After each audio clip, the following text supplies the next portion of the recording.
Hello, welcome. Thank you for joining us for today's Certificate of Recognition webinar.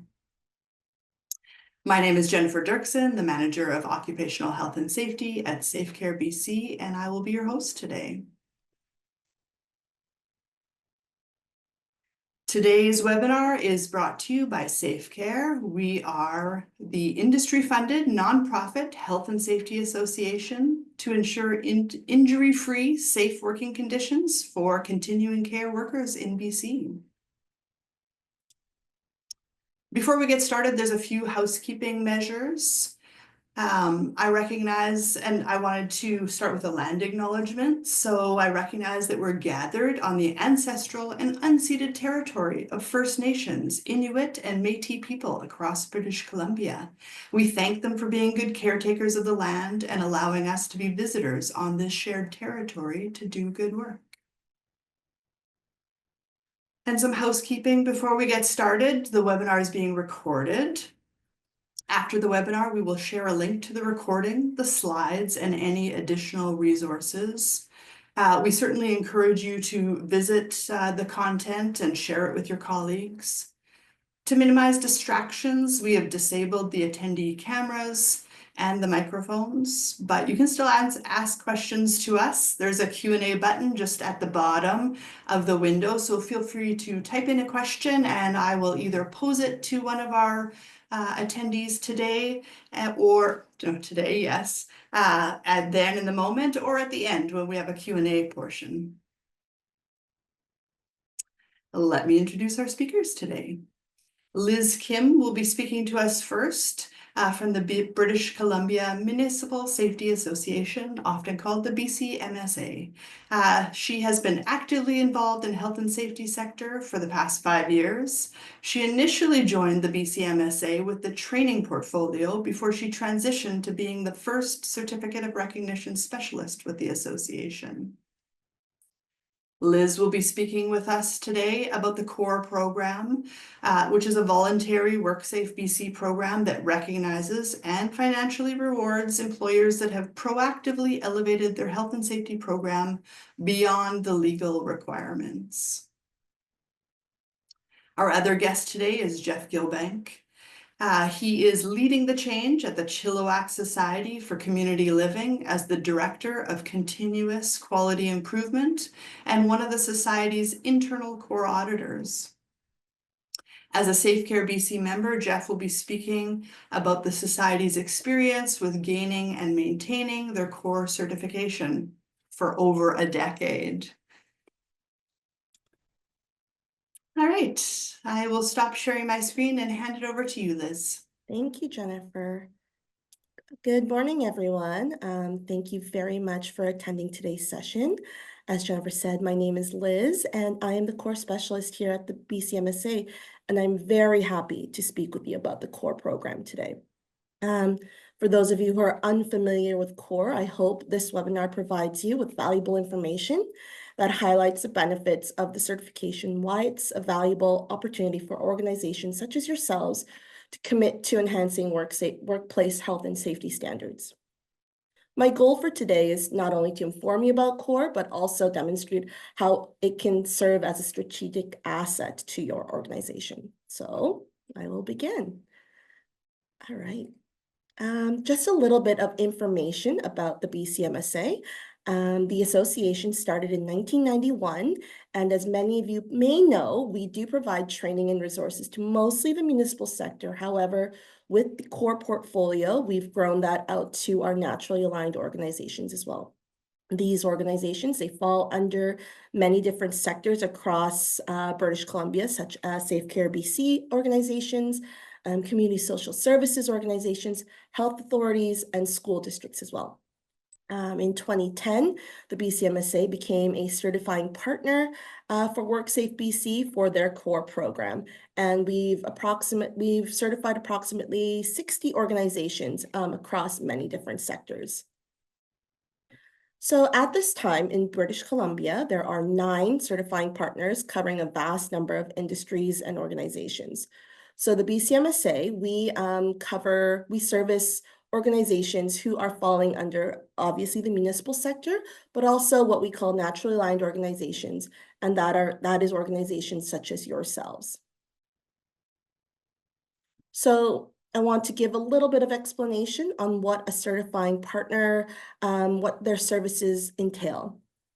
As a certifying partner, the BCMSA works in collaboration with WorkSafe BC to support employers navigate the core program. We provide key services such as registering employers into the program, offering training opportunities, and supplying essential resources.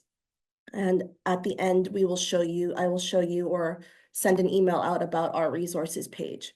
Our role also includes developing industry-specific audit requirements that align with WorkSafe BC's standards. And additionally, we assist employers in finding certified auditors and ensuring that the audit process is carried out with the highest level of confidentiality and quality assurance. So here's a little bit of an overview about the core program.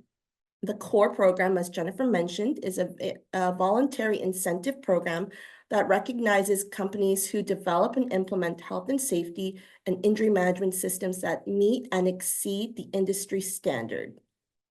This program, it rewards employers who take strategic approach to workplace safety and are committed to reducing the human and financial costs of workplace injuries. At the beginning of when the core program was put in place back in 2010, there was a return to work element as well. However, since 2022, that part has not been covered in the core program. So right now, it is just looking at the occupational health and safety management systems that organizations have. So I wanted to go into a little bit of what the benefits of core are. One of the primary advantages of being core certified is that it positions your organization as a leader in workplace safety. This certification demonstrates to employees, other industry peers, and to the general public that you prioritize safe and healthy work environments. Additionally, employers who achieve core certification are eligible to receive up to 10% in annual incentive payments from WorkSafe BC. Also, over time, as your injury rates decrease, claim costs reduce, and your organization will see other financial savings through lower WorkSafe premiums. As I mentioned, we're going to go into a little bit of a bigger deep dive into some more of the benefits of why an organization would want to become core certified. Core certification fosters a culture of safety within your organization.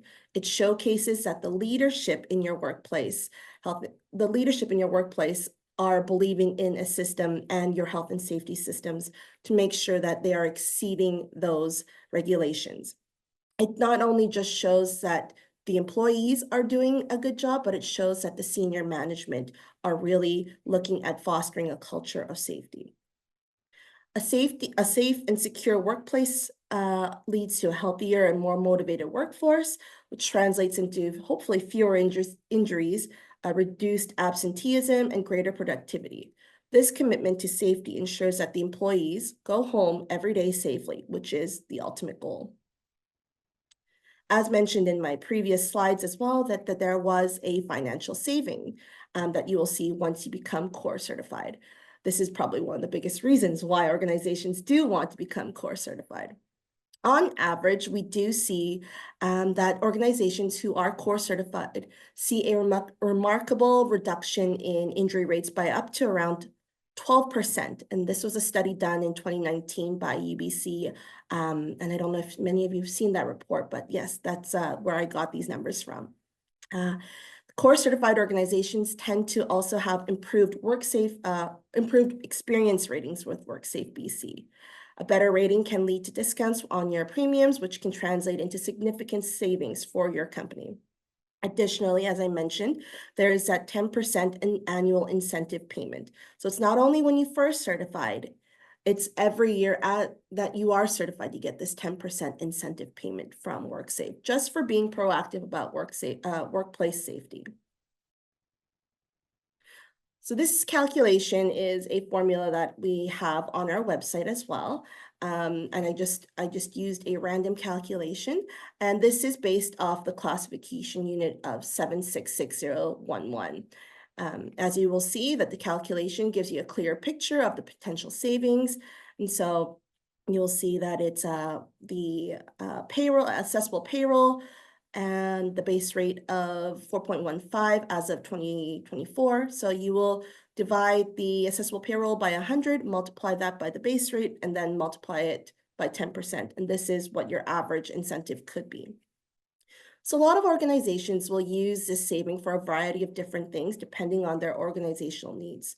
Some may use it to invest in training. Some may use it for safety materials for their organization, improving their health and safety program by possibly hiring an extra person for their health and safety portfolio, or just use it as their part of their organizational overall budget.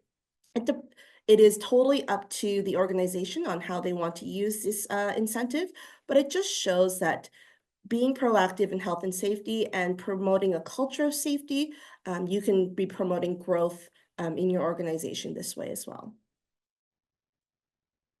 So this is just a kind of checklist for you to see. Again, we can go into this more in detail if you have questions about this. It just shows that you go from confirming your eligibility, then submitting your application, all the way down to the certification, and then there is a complaint procedure as well, but this is kind of the procedure of the core process. So I'm going to go into some of the audit details. And so this is a little more in detail, and you will get more information about this if you require at the end. However, these are the verification methods of the audit itself. So as you will see, there are documentation, observations, and interviews. So what you will see is that documentation accounts for 50% of the audit process and typically requires 1 year's worth of records for the BCMSA. Some organizations who are certified with other CPs will see that it's 6 months records. However, the BCMSA requires 1 year's worth of records. And then from there, we do observations, which are 1/3 of all facilities in the organization. And then interviews are also held with managers, supervisors, and workers. And these interviews last around 25 to 30 minutes per employee. The audit process, while thorough, is designed to minimize disruptions to operations for your organization. Typical documentation review will last maybe 2 to 3 days, depending on how large your organization is. And observations will take 1.5 to 2 hours per facility, depending again on how large your organization is. And interviews, we try to keep it as brief as possible, running from 25 to 30 minutes per person. This process will ensure that the audit captures a comprehensive view of your organization's safety practices while allowing normal business operations to continue. This here is the core audit cycle. The core audit follows a 3-year cycle with audits conducted annually. This cycle ensures that your organization maintains compliance with core standards and continues to be eligible for associated financial incentives. So you'll see here first is the certification year, and then there are 2 years that are maintenance years. And Jeff can go into that because he is an internal auditor, and maintenance audits can be done by internal auditors by your organization. And then in that 4th year is the recertification year. So it's a 3-year cycle. This is a little bit about the tool that the BCMSA and our organizations use. This is our online audit tool. It is called AuditSoft, and we implemented this tool in 2022. Some of you may know BCMSA had a tool previously called the e-compliance tool, but from there we were able to recreate this tool with AuditSoft. As the association has grown, we have found other industries we serve needed their own tool. And so we were able to create that last year. So when you go into our AuditSoft tool, you will actually see 3 tools that the BCMSA has created. Last year, we formed a working group with both SafeCare BC and Community Social Services Health and Safety Association to create 2 tools for both organizations. And while the BCMSA, we're not able to change the questions that were set out on the audit itself, we were able to change the guidelines to fit the language of our naturally aligned organizations so that the audit could be understood better by our organizations and our partners. I think we did a good job because a lot of people have been giving me good feedback on that. So I wanted to give a little advice for those who might be interested in going forward and starting this core journey. There are a few things that I can assist with and also give you advice on to go for core. The first thing is this core self-assessment tool. This tool is offered on our website, and it is a quick 90-question questionnaire that asks questions about your organization's already existing health and safety policy and your management system. By the end of the report, organizations will be given a green light, yellow light, or red light assessment to see what things need to be worked on. It is a free tool, as I mentioned, and so a lot of organizations like to use this first to see how ready they are. The second thing organizations may take on, depending on budget, is to perform a gap analysis of your current management system. This can be done either by hiring an external auditor or someone you might know who might be able to assist you with this, or you can use actually the BCMSA Core Toolkit, which is on our website again, and that is actually the core tool in an Excel form. And so you could do your own gap analysis as well. The hiring of an external auditor could cost anywhere from $2,500 to $4,000, depending on the auditor, or you could do it in-house as well. So that'll help you conduct the analysis on what areas of your organization might need more assistance before you go for core. There is the internal auditor training. This is mostly for organizations who have become certified, but some prospective organizations do have their staff take this beforehand to get more knowledge about the auditing process. For those looking to manage core internally, this course is offered 4 times a year, and it is free. The only charge there is the charge for printed materials that we do in-house here. This training is a 2-day training, and it equips employees within your organization to conduct the maintenance audits, thereby reducing the need for external auditors and cutting costs as well. So this is another piece of advice that I would give. The last piece is once you are ready to go for core, you will go and hire an external auditor. The auditors on our website, there are, I believe, 12 at this time who are external auditors certified by the BCMSA, and they can go in and do the comprehensive audit of your safety management system. The auditors will use the same tool, the AuditSoft tool, and by the end, once you pass, you will get a report that is very detailed, and it gives you the insights on what are the areas of strengths and opportunities for improvement. The cost of an audit will vary depending on the auditor and depending on the time of year as well.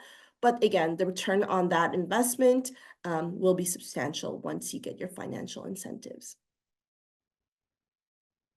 To conclude, the core certification offers significant advantages both in workplace safety and financial savings. It is a clear demonstration of your organization's commitment to health and safety, and it'll provide long-term benefits and reduce injuries, lowering claims, and earning you rebates. This is my portion of the presentation here. I'm going to pass it on to Jeff. I know there is question and answer period at the end, so if you have any questions, please do put it in the chat. Also, my contact information is on this slide here, so please jot it down, and if you want to reach out to me, please do, and I'd love to assist you in your core journey. Okay, thank you, Liz. I appreciate that. And again, appreciate Jennifer and SafeCare BC for giving me the opportunity to speak. I'm just going to share my screen and get started with my portion. Okay, thumbs up if you can see that. Great.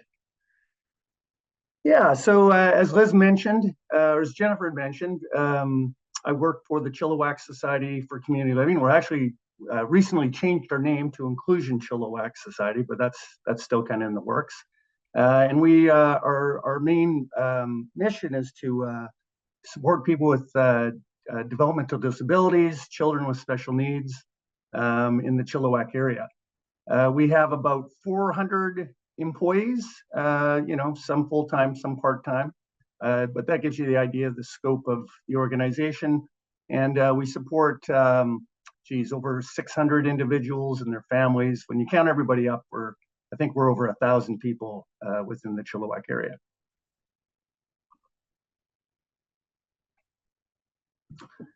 So yeah, this year marked our 12th consecutive annual core occupational health and safety audit. I think, Liz, you mentioned that it started in 2010, somewhere around that. So we were one of the first organizations.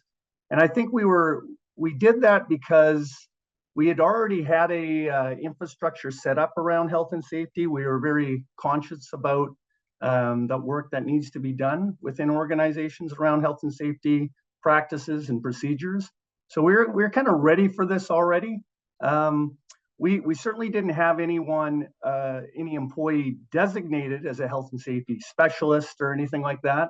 We're more set up from a committee structure, and so again, we were kind of ready for this. We went through the training offered by BCMSA. I did it with a few colleagues of mine. As Liz mentioned, it was 2 days. It was wonderful. I think without it, you can't really proceed. That's just my opinion, but it definitely benefited us in going forward. So currently we have 4 internal core auditors. They're all CSCL employees. They have other jobs. Most are typically in a management position already, and so they kind of have that experience and understanding as to what good health and safety practices look like. And of course, that's a benefit anytime you're going through one of the audits, to have people that really understand and kind of embrace a vision of a embedded health and safety culture. I can tell you for sure, the core program since we've implemented has really been a game changer for this organization in terms of really getting people that work here understand that, when we think of health and safety and when we think of how it applies to our work, it's really at the forefront of everything we do around here.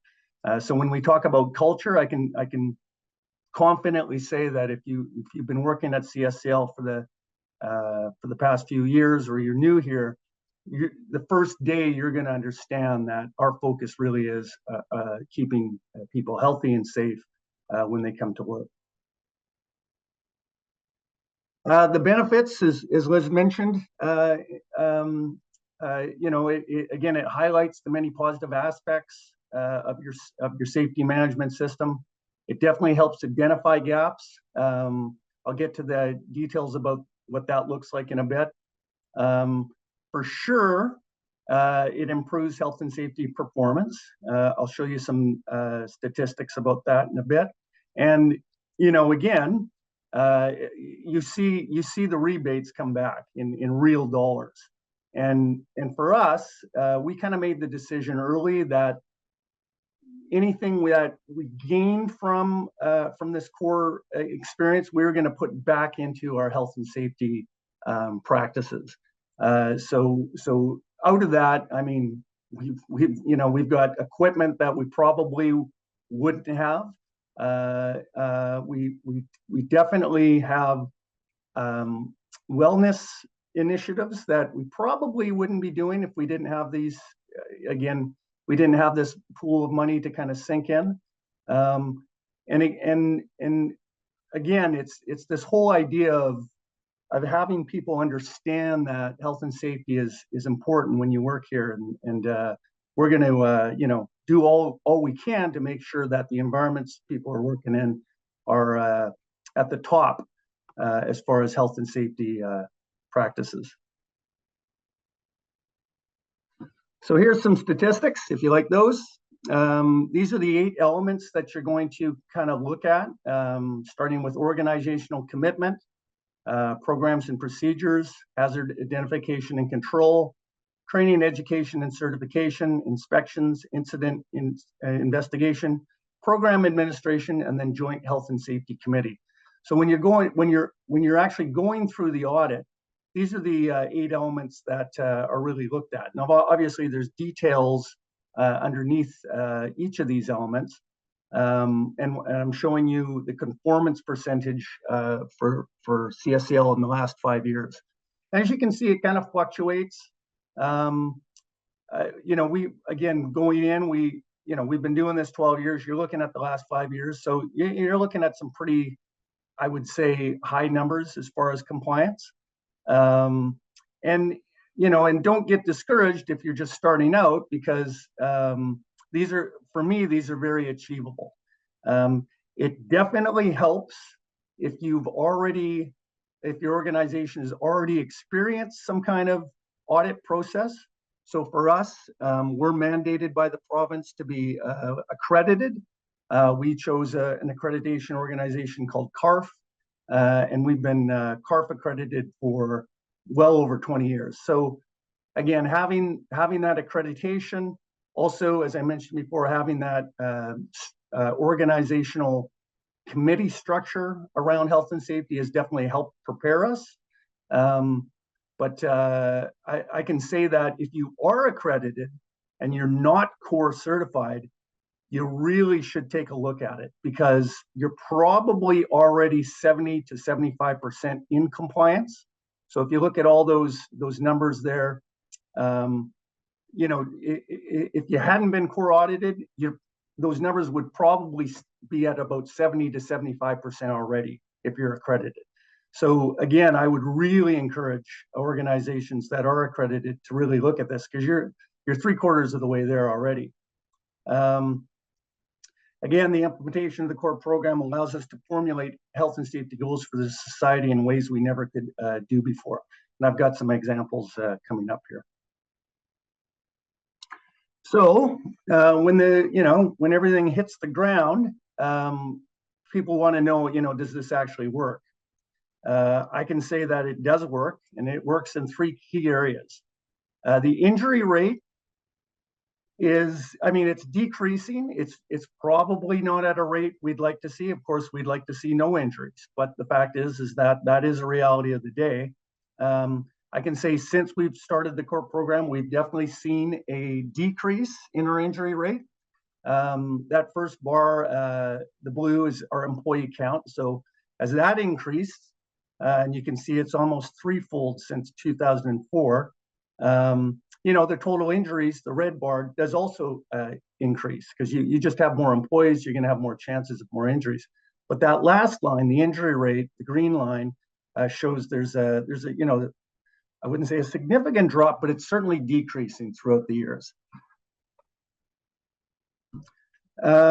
This slide is taken right from our return to work organization that we get to help. They're called Disability Management Institute. Some of you might be familiar with that. So they help us in terms of getting people back to work once they've been injured. And as you can see that, if you look at our statistics when it comes to return to work outcomes for the last 3 years anyways, and you compare it to the overall classification unit that we're connected with or associated with, you can see there's, some pretty, I would say, stark differences in terms of percentages around how quick people are returning to work. Again, probably can't give you specific reasons for that, but I would definitely contribute it to being a part of the core program and maintaining that core certification. Got some more statistics. This is our experience with the core program since the beginning. You can see we passed every year. Again, it's definitely front-ended. So the first years, the 2012 years, the 2013 years, there was a bit of work to do. We had to make sure that we had a lot of things, new things implemented. But as the years kind of grew, and as we got better at this, things definitely became more and more, I wouldn't say easier, but we kind of knew what to expect. And so those you can see in terms of overall compliance, it is pretty much, there's kind of a,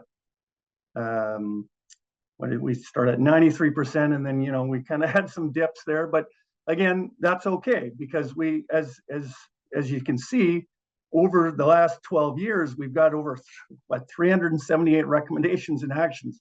So that might seem a lot, but when you look over a 12-year span, it's really not all that much. I can definitely tell you, when I'm comparing the recommendations we get out of our accreditation surveys compared to the core audits, there's definitely more on the core audits. And that just, I think that's a welcoming thing. It just shows you how detailed the audits can be, and how they, they really want to point you towards improving your health and safety practices. And then, of course, money talks. And we've, over the 12 years, we've received over almost $250,000, which again sounds like, that's a lot of money. That when you're looking at from a health and safety perspective, that money wasn't there, I can't imagine where we'd be as far as that kind of thing. And I think that's it for me. If you have any questions or you want to contact me, there's my credentials. I will stop sharing, Jen, and hand it back to you. Awesome. Thanks, Jeff and Liz. Such great information. It was really great to see an overall view from Liz, and then to get into some deep numbers with your team, Jeff. So thanks for that. Some people have sent us some questions beforehand, so I do have some questions for both of you. But let me just say, what can we do? How can we help you? So you can see on the slide that we have a variety of resources and support. Certainly when we're talking about resources, you're welcome to go onto our website. All of our resources are free, and there's a wide variety of downloadable resources. So policy templates, toolkits, checklists, handbooks, point of care risk assessment cards as an examples. Liz talked a little bit about the core audit guidelines. So certainly we've worked alongside the BCMSA to customize core audit guidelines for our members, and really with a focus, I guess, twofold. So external auditors are equipped with industry specific terms and examples, but then also so when our members are going through the experience, they have additional guidelines that are more meaningful to fit our needs. And then there's the tailored outreach program. It can be called the mini core audit. We affectionately call it TOP. So if you've heard people talking about it, that's sometimes what it's called. It's free. So each year we select a handful of organizations to participate.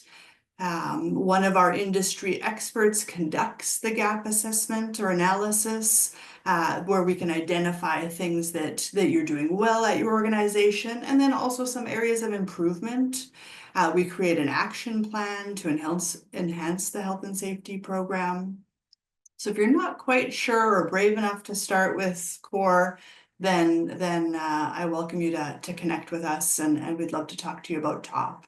We also offer consultative services, so they're free, they're personalized assistance about all health and safety matters. So whether it's a policy that you're amending or creating, or procedures, or a non-compliance order, we love to talk about health and safety. So give us a call, reach out to us, connect with us, and we will offer you some support. Finally, if you haven't joined our newsletter, please do. There's a QR code on the page. You're also welcome to email me afterwards or check out our website. We send out weekly newsletters, and it's really about essential or emerging health and safety matters. So let's move on to the questions part.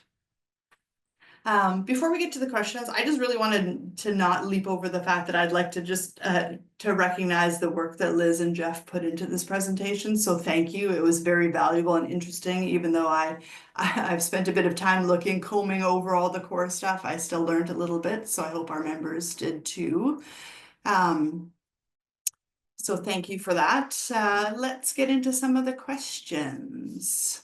All right, some of them were pre-sent in to me, so I'll just start with those, and then if other ones come up, we can certainly look into those. So if an organization has multiple classification units, do they have to have separate core applications, Liz? No, as long as you list it all out on the application, you can certify multiple classification units. Awesome, thanks. Maybe that one is also for you, Liz. Do you see any regular issues that employers face when they're going through core? Are there certain parts of maybe the audit process or any part of the process that are stumbling blocks? Well, I mean, I think Jeff can probably attest to it as well, but in the beginning, you're kind of you're like, what am I doing? Why am I here? What do I need to gather? What I like to tell organizations is the first audit will be the most difficult audit, but once you get the hang of it, it's every year at the same time. And so as long as you are updating your information and your documentation every year and making sure you have folders, I always tell organizations try to make a core folder in either your SharePoint or your OneDrive, just to make everything kind of organized before you do your audit. That will help you. So I think it's just that first year of the fear of the unknown. That is the part that worries everyone. However, as you become certified each year, or you do your audit each year, it becomes kind of second nature. And that's a really good thing we see, because people are updating their documentation every year. You know, it's being done. It's a habit. It's a ritual. You're looking at these documents. And so I think that's the biggest piece, where it's like just that first year. It's that piece of not being organized. Do I have everything? Are we gonna fail? You know, that's the first part that's, I think, difficult. Right, Jeff? Yeah, I mean, it's front-ended. So, Mhm. you know, there's work to be done in the front. But as you said, Liz, as the years go on, you really get into a routine. And again, it just becomes embedded in your work. We don't have a health and safety specialist here. We don't. We just have a team, and we get to it. For us, again, we consider ourselves a larger organization in Chilliwack with over 400 employees. So it takes us about 2 weeks out of the year to kind of get through everything. And there's a little bit of follow up after that, but that mostly involves me and not the team. Mhm. Awesome, great. It kind of leads into there's two other questions that I think I can merge together, Jeff, for you. People were asking, what is the biggest lesson that you learned through the core process, and what are some of the common challenges? Yeah. I think the biggest lesson is, there are some, like, when you think of best practice and you think of how an organization, we kind of do what we do, and we base that on what we know. When you start to get into these kind of best practice industry at an industry scale, there's definitely a learning there, because you think you might know something, but you might be close to it, but the fact is that there's definitely levels of improvement, and as you can see by the numbers, we never get 100% on every element, nor do we really want to, because we understand as best practices change over time. We want to be at the forefront of those changes, especially when it comes to technology and assistive technology and that kind of thing, which our field really looks at and experiences a lot. And I didn't get sorry, what was the second question? Just common challenges. Yeah, common challenges. I mean, common challenges now would be, again, finding the time. The audit, it has pretty much the same dates, but we're a busy organization. We like to do a lot of things, and so it's just really being committed and being intentional about that time. So when we have 2 weeks, that means we're clearing our calendars, which is really hard to do some years, because we got some other things to think about around here. So that would be the biggest challenge at this point. Yeah, that makes sense. Thanks for that. And did you say that you had 4 internal auditors? We do, yeah. Myself and 3 others. Again, it's a great team. We've been together for a while now. We kind of understand how we work. Again, the growing pains, I think, for the team building around that is kind of gone. We're definitely high performers, I would say. I know some of them are watching right now, so that was for you guys. Love it. I think the next couple of questions are for you, Liz. Yeah, this is something that we haven't really talked about. What happens if an organization doesn't pass core? So in my years here, we haven't had that happen yet. The core certification, I think the organizations they know if they're ready to go, Jennifer. And so if you don't have that kind of confidence, most organizations will not go for it. Once they are confident in their decision to go for core, and that will take some time with meetings with myself, my team here, and also just with the possible external auditor, they do kind of pre-meetings before. That's when they're pretty much set and confident that they're going to pass. We've seen organizations who've not passed because the pass is 80%. There is something called the limited scope audit, which we use very rarely. I think I've only seen it once in the history of the 14 years now with the core, where we assist that organization in being able to pass the core audit. But again, I don't think most organizations will undertake this until they are really confident. Oh, I love that. And I guess in some ways that's not surprising because I think you've already described that you have quite a few resources. There's a lot of stepping stones that you have, Yes. including that 90 questionnaire, Yeah. or 90, what did I wrote down? Just 90 question the 90 questionnaire, yes. questions. Yeah, thanks. That's probably very helpful to get people started. Yeah. So, okay, that's really good. I noticed that somebody put in the chat, how often do people need to take the 2-day course to become an internal auditor? Great question. So Jeff's been certified forever now because there's requirements to keep your certification. So the requirements are you have to do 2 maintenance audits per cycle. So 2 maintenance audits within 3 years. So that's basically doing your maintenance audit cycle. Also providing us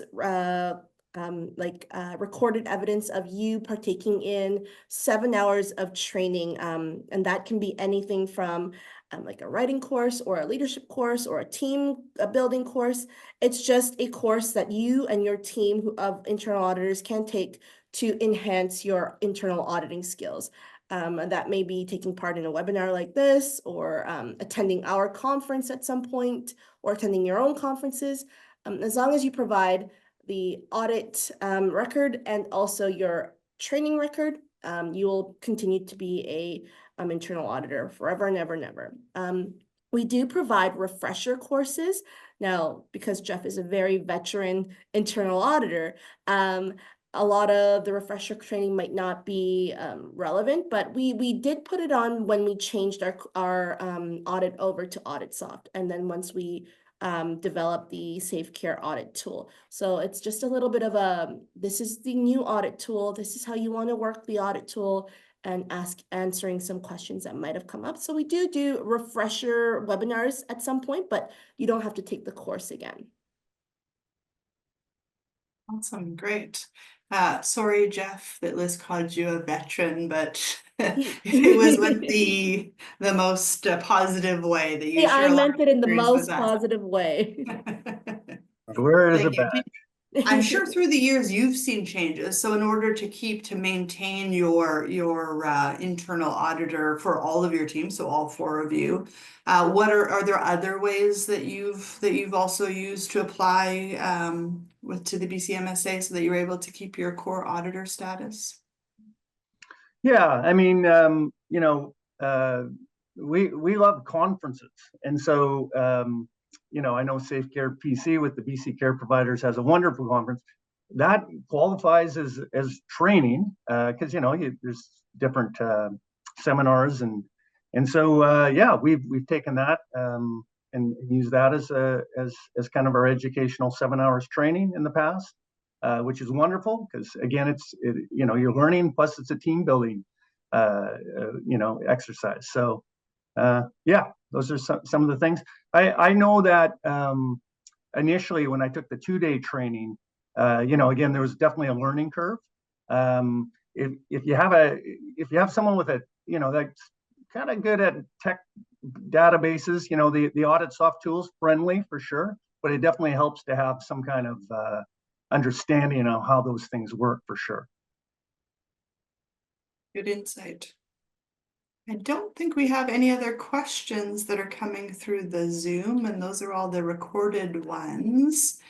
So before we let everybody go, but you're welcome to add another question if you think of it, let me talk about our upcoming events. So you can see on our list that we always have tons of great events going on. Here's just a small sample of what we have. So I invite you to check those out, especially the Occupational Health and Safety Committee Part 2, Beyond the Basics. I'm the facilitator of that course. It's a new course for us, and I'm really excited to deliver it. So I will be thrilled if I get to see you in that course. And before we leave, when we disconnect, there will be a survey. If you could answer that, that would be great. We really value your feedback. If you have any questions, reach out to us. We will share the recording with you. If you're interested in more resources, then certainly connect with me and our team, and I will get you some more information. So thank you to Liz and Jeff again for your participation and all your knowledge. I really appreciate that. And have a great day.